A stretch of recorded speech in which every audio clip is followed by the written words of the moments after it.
বলছে। আমার হাজব্যান্ডই তো বলছে না আমাকে ভীষণভাবে। 40 বছর ধরে আমি এই পাগলামিগুলো সহ্য করে আসছি। চাকরি করা, নাচ প্র্যাকটিস করা, এই চলে যাওয়া, শুটিং করতে যাওয়া, এই করতে সবই তো আমাকে বোঝেন বলেই তো এতটা শুধু করতে দেওয়া না, দেওয়ার তো কোনো জায়গা নেই এখানে, আমি করবই। ভালোবাসা মানেই যে শুধু প্যাশনেট লাভ তা তো না। It's understanding each other, it's standing by each other, that is the actual love. Star জলসার পর্দায় চিরসখার হাত ধরে আবারও নতুনভাবে নতুন রূপে অনুসয়া মজুমদার। দিদি, শুরুতেই বলো, তোমাকে বহু চরিত্রে আমরা দেখেছি, তবে এইটার মধ্যে নতুন ফ্লেভার, নতুনত্ব কি রয়েছে? নতুনত্ব এটার মধ্যে অনেক ভ্যালু সিস্টেম নিয়ে বলা হয়েছে। এখানেও আমি একটা খুব কট্টর একজন ব্যক্তি, শাশুড়ি, বৌমাকে শাসনের মধ্যে রাখি, তার সাথে বৌমাকে খুব ভালোবাসি, একটা স্নেহ আছে, তাকে আগলে রাখার একটা ব্যাপার আছে, একটু অন্য ধরনের, মানে টিপিক্যাল শাশুড়ি বৌমার গল্প না, এটা একটু অন্য ধরনের গল্প। চিরসখা এই টার্মটার মধ্যে কিন্তু অনেক রকমের মানে ক্যারি করে, মানে এখনকার দিনে চিরসখা, এই চির শব্দটা কি কোথাও হারিয়ে গেছে, কিংবা তোমার পার্সোনাল যদি পার্সপেক্টিভ জানতে চাই দিদি, কি বলবে? চিরসখা মানে আর কি বলবো, যে পাশে দাঁড়িয়ে থাকে সবসময়, যে মানুষকে বোঝে, তার ভুল নিয়ে, তার ভালো নিয়ে, তার রাগ নিয়ে, তার সব কিছু নিয়ে তাকে বোঝে, সে ভুল করলেও তাকে বোঝায়, তাকে শুধরে দেয়, সব কিছু তাকে পুরোপুরি সম্পূর্ণভাবে বুঝলেই সে চিরসখা। আর কি একটা বন্ধুত্বের সম্পর্ক। বহু বছর হয়ে গেল তোমার ইন্ডাস্ট্রিতে, কোথাও এই এরকম বন্ধু পাশে পেয়েছো? হ্যাঁ, নিশ্চয়ই, কেন পাবো না? আমার অনেক এরকম বন্ধু আছে যারা আমাকে বোঝে, একদম সম্পূর্ণভাবে বোঝে। আমার হাজব্যান্ডই তো বোঝে না আমাকে ভীষণভাবে। 40 বছর ধরে আমি এই পাগলামিগুলো সহ্য করে আসছি। চাকরি করা, নাচ প্র্যাকটিস করা, এই চলে যাওয়া, শুটিং করতে যাওয়া, এই করতে সবই তো আমাকে বোঝেন বলেই তো এতটা শুধু করতে দেওয়া না, দেওয়ার তো কোনো জায়গা নেই এখানে, আমি করবই। কিন্তু এই যে ভালোবাসেন আর কি, আমি যেটা করি সেই ব্যাপারটাই ওনার কাছে পছন্দ, এটাই তো একটা বন্ধুত্বের জায়গা। একটু জানতে চাই, বয়সের সঙ্গে উইথ টাইম ভালোবাসার ধরন কিংবা সেটা প্রকাশ করার ধরন কি বদলে যায়?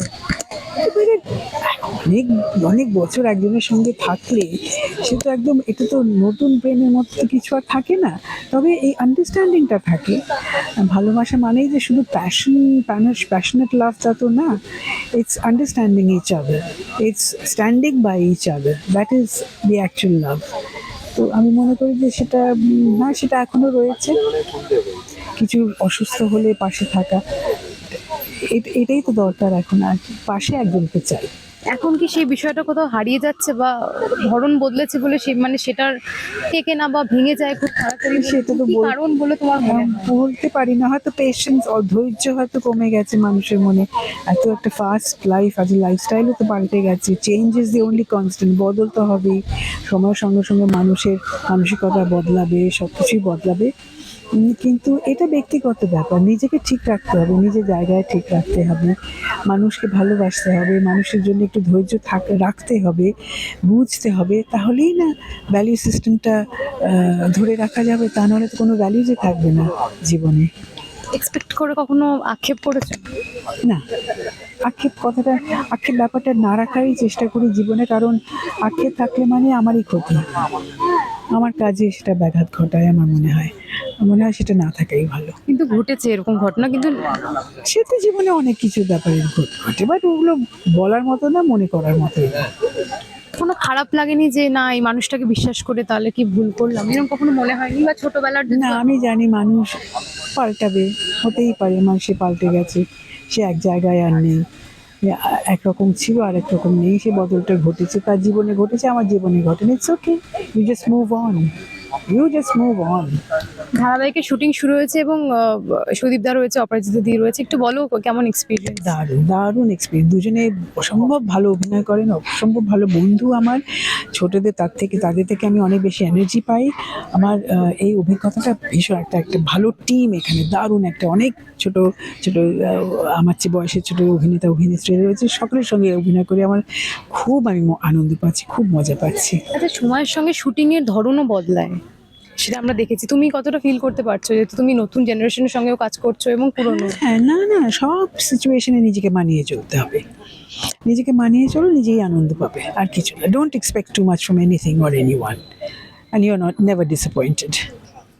ভেরি ইম্পর্টেন্ট, মানে তুমি কখনো মানে সেভাবে এক্সপেক্ট যত এক্সপেক্ট করবে তত দিন নিরাশ হবে, তার চেয়ে এক্সপেক্ট করো না, যেটা পাবে সেটাই, তা দিয়েই সন্তুষ্ট থাকো না, তাতে কি ক্ষতিটা কি আছে?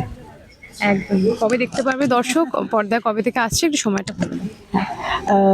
27শে জানুয়ারি 9টায়, রাত 9টায় দেখানো হবে চিরসখা। আপনারা দেখবেন, আমাদের পাশে থাকবেন। আমার দৃঢ় বিশ্বাস আপনাদের খুব ভালো লাগবে। চিরসখা মনে রাখবেন। তোমার ক্যারেক্টারটার নাম? লক্ষ্মীমণি।